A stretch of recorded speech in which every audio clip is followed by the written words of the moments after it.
আজকে কোরআনের কাছে আমরা নাই, যার কারণে আমরা অশান্তির ভিতরে আছি। আমরা শান্তি খোঁজার জন্য মানুষের তৈরি করা মতবাদের পেছনে আমরা ছুটি, মানুষের তৈরি করা মতবাদকে আমরা তালাশ করি কোথায় শান্তি পাবো। কিন্তু মানুষের মতবাদ তৈরি করা মতবাদের পেছনে ছুটে যদি আমরা শান্তি তালাশ করতে থাকি, অশান্তি আরো বাড়বে, অশান্তি কমবে না। শান্তি দিতে পারে শুধুমাত্র তার কিতাবে, তার কথাতে, যিনি আমাদেরকে সৃষ্টি করেছেন। আমাদেরকে সৃষ্টি করেছেন কে? আল্লাহ পাক সৃষ্টি করেছেন। কেন সৃষ্টি করেছে?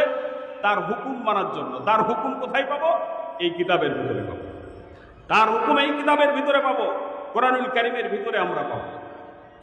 কিন্তু আমরা কোরআনের কাছে না গিয়ে মানুষের কাছে আমরা পরামর্শ নেই, মানুষের মতবাদকে আমরা প্রতিষ্ঠিত করে সমাজের ভিতরে শান্তি প্রতিষ্ঠিত করতে চাই। কিন্তু মানুষের তৈরি করা মতবাদ দেয়া চেষ্টা করে কোনোদিন শান্তি হবে না।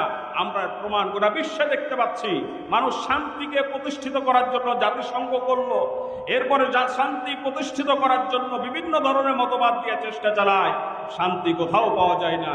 আর কোরআনের যুগের দিকে তাকান, যেই যুগকে আইয়ামে জাহিলিয়াত বলা হয়, যেই যুগকে আইয়ামে জাহিলিয়াত বলা হয়, যেই যুগে মানুষের রক্ত নিয়ে হোলি খেলত, যেই যুগে মানুষ নারীর ইজ্জত নিয়ে ছিনিমিনি খেলত, মানুষের জীবনের কোনো নিরাপত্তা ছিল না, ওই জাহিলি যুগে, অন্ধকার যুগে, বর্বর যুগে যখন এই কোরআন আসলো, কোরআনকে সংবিধান করে দেয়া বিশ্বনবী যখন রাষ্ট্র পরিচালনা করলেন, রাষ্ট্র পরিচালনা করার পর, কোরআন দিয়ে রাষ্ট্র পরিচালনা করার পর অবস্থা এমন হলো, যারা মানুষের রক্ত নিয়ে হোলি খেলতো, ওই মানুষগুলি মানুষের রক্তের পাহারাদার হয়ে গেল।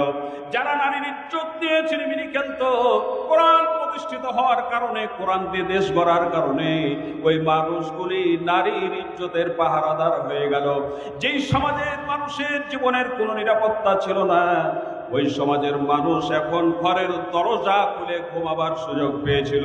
নবীজি বললেন, খৈরুল কুরুনি করনি, সর্বশ্রেষ্ঠ যুগ হচ্ছে আমার যুগ। বলেন সুবহানাল্লাহ।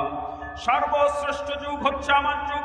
আমার ভাইরা, আল্লাহ রাব্বুল আলামিন নিশ্চয়তা দিচ্ছেন, কোরআন যদি তোমরা মেনে চলো, কোরআনকে যদি তোমরা জীবন পরিচালনা করো, তাহলে শোনো, তোমাদেরকে সকল রকম ভয় ভীতি দুশ্চিন্তা থেকে আমি আল্লাহ মুক্তি দেব। বলেন সুবহানাল্লাহ।